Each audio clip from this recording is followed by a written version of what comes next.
সবশেষে চলে এলাম চিনিসপুর গ্রামের সেই জায়গায়। প্রতিদিন অনেক সংখ্যক মানুষ খেজুরের রস খাওয়ার উদ্দেশ্যে অনেক দূর দূরান্ত থেকে এখানে ছুটে আসে।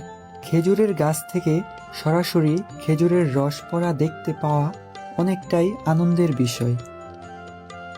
তামিম রসের কাঠি থেকে রস খাচ্ছে।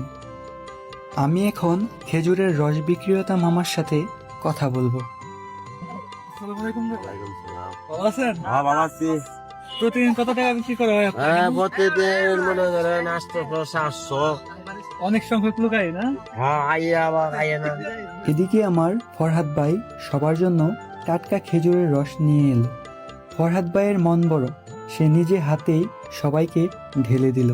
খেজুরের রস খাওয়া শেষ করে আমরা প্রকৃতির সৌন্দর্য উপভোগ করতে চারপাশটা ভালো করে ঘুরে দেখলাম। আজকের জন্য এতটুকুই, দেখা হবে অন্য ভিডিওতে।